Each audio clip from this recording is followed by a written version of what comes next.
Un tremblement de terre tragique dont le bilan s'annonce déjà très lourd. Un séisme de magnitude 7,8. Voyez ces images de Turquie, de Diyarbakir, images en direct. C'est un séisme de magnitude 7,8, donc c'est très puissant. Xavier Giacomoni, quelles sont les dernières informations? Il a frappé et la Syrie, pardon, et la Turquie. Oui, c'est un séisme extrêmement puissant, vous 7,8, vous l'avez dit, mais surtout qui est très, très étendu, en matière, géographique puisqu'il y a cette ville de Diyarbakir.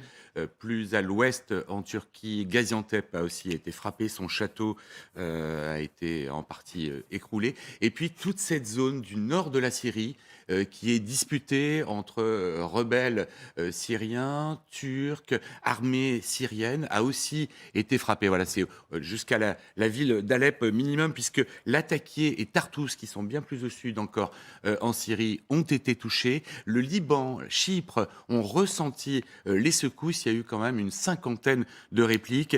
Évidemment, les bilans humains sont déjà extrêmement lourds. On parle d'au moins 250 morts pour le moment en Syrie, sachant qu'il y a des zones, notamment les zones rebelles, où le décompte et où les secours vont être extrêmement compliqués à mettre en œuvre. Ce sont des zones qui sont toujours dans une espèce de guerre larvée, ça va être extrêmement compliqué. Et puis côté turc, on est à 284 morts officiellement pour le moment à l'heure où je vous parle, mais malheureusement, on voit sur les images, il y a forcément des gens sous les décombres. Diyarbakir, Gaziantep sont des villes où il y a des grands immeubles. S'ils se sont effondrés sur des appartements occupés, c'était en pleine nuit, hein, ça s'est passé à 2 heures du matin à Paris. C'est très important parce que c'est évidemment le moment où les gens étaient en train de dormir chez eux.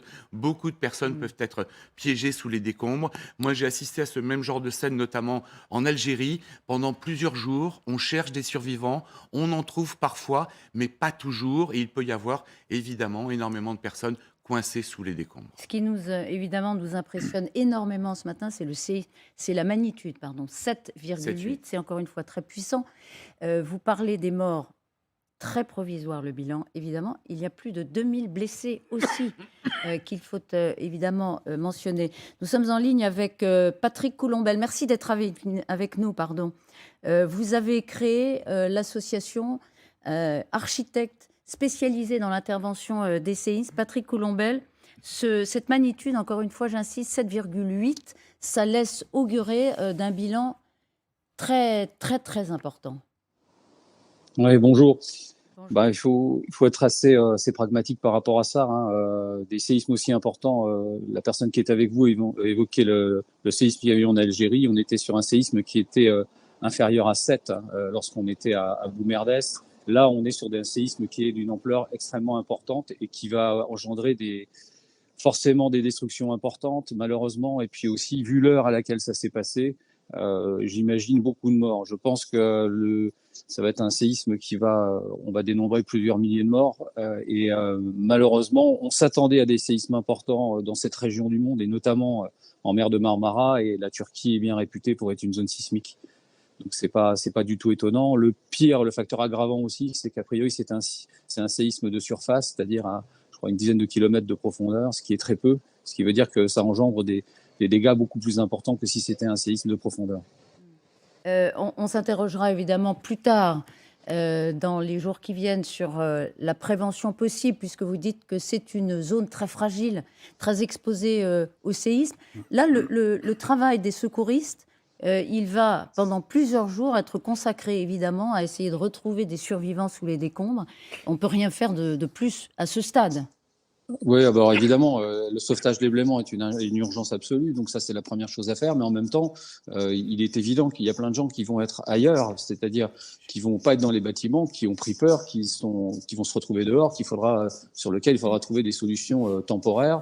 Alors, vous n'êtes pas sans remarquer qu'on est en plein hiver et que ça va prendre une ampleur particulière dans la mesure où mettre des gens à l'abri, soit dans des tentes ou ce genre de choses, dans des périodes qui sont extrêmement froides, c'est pas simple, et ça va rendre à la fois les secours difficiles et à la fois le relogement d'urgence, entre guillemets, même s'il est temporaire de quelques jours à quelques semaines, particulièrement compliqué.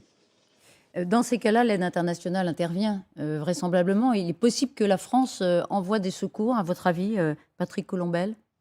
Je crois que bon, il est clair qu'en France, enfin, on a notamment avec les services de secours de la sécurité civile, on a des gens qui sont extrêmement compétents, formés et habilités à intervenir sur ce genre de catastrophe.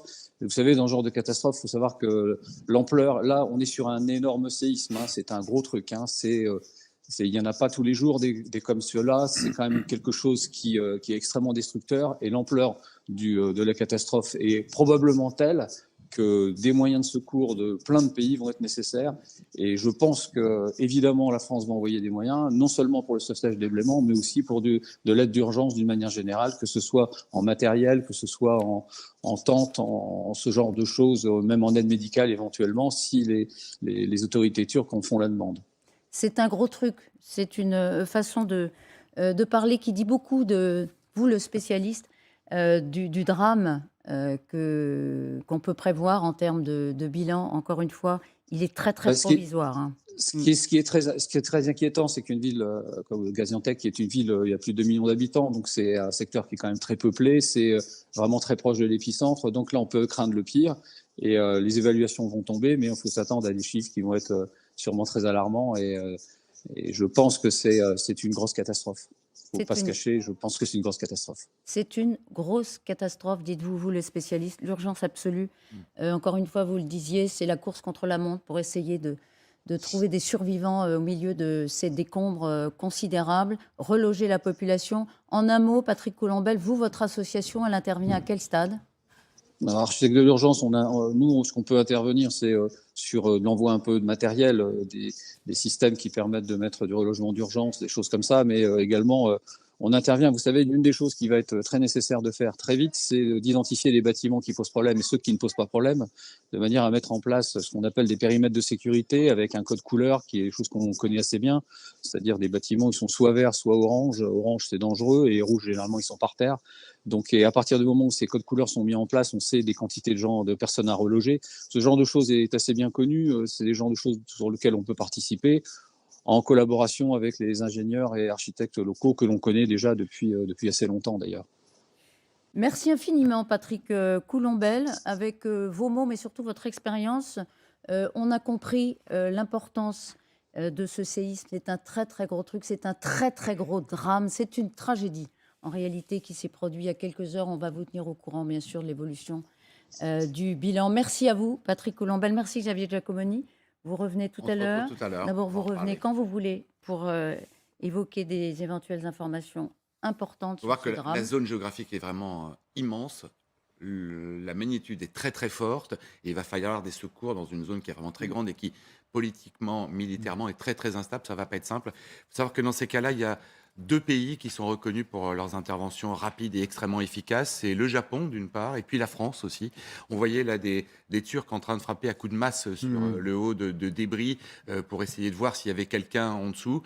Bon, à ce moment-là, des équipes spécialisées françaises avec beaucoup plus de matériel, notamment des petites caméras. Les chiens aussi sont particulièrement efficaces.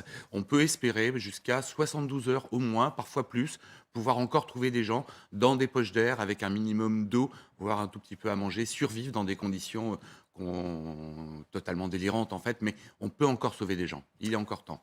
S'il n'y a pas trop de répliques aussi, parce que les répliques viennent évidemment compliquer totalement le travail des sauveteurs. Elles sont très impressionnantes souvent. Elles n'ont pas du tout la même magnitude, mais localement, elles peuvent être extrêmement impressionnantes.